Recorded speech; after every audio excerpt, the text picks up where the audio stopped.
Do you find yourself at a point where you need to gain some clarity in your home business? Hi, if we have not met before, my name is Shelley, and I'm a productivity and mindset coach for midlife entrepreneurs. And I recently was at this point in my own life and business. I was to the point I was a little confused over what all I was doing. I knew I needed to weed some things out, which meant that I needed to gain some clarity on the things that I wanted to have in my life and in my business. So I came up with a little exercise that I sat down and did that I actually found was very helpful for me. And if you are at a point where you need to gain some clarity to be able to set a vision and a path for yourself, either personally or in your home business, I would encourage you to consider doing the same. Now, I don't have any particular, great name for this.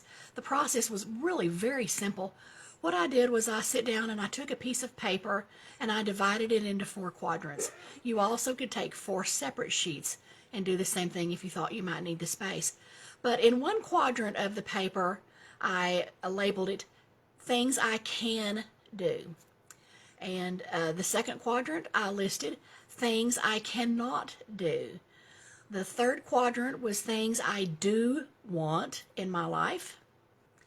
And the fourth quadrant was things I do not want or do not want to do.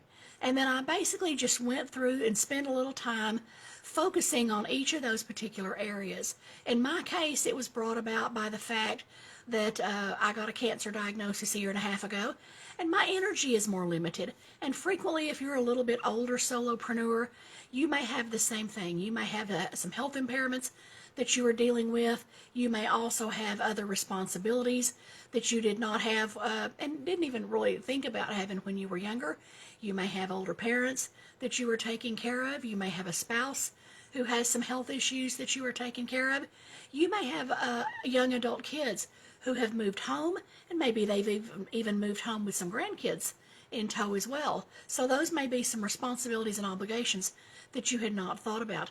But basically, I sat down and thought about the things that I can still do, because to be real honest, I was having a little bit of a pity party thinking about all the things that I can't do anymore, and that quadrant came pretty easily to me. But then to turn it around and think about the things that I can still do was very eye-opening, and honestly, it was reaffirming to know that despite the fact that there are some impairments and some limitations about my health, that there are still things that I can do.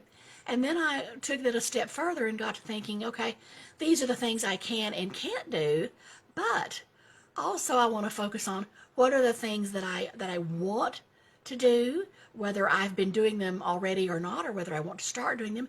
And then most importantly, perhaps, what are the things that I do not want to do anymore? Because I think we all reach a point at some point in our lives where we realize that it's time to let some things go, perhaps some old habits, perhaps some old routines, perhaps some old roles or obligations, that it is time to let those things go and let those things be just, leave them in the past, that they're no longer relevant for life anymore.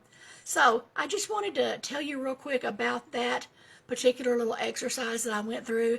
I encourage you to find a quiet place and a quiet time and spend a little bit of time in pretty serious reflection, thinking about those things that you can and can't do and the things that you do and don't want.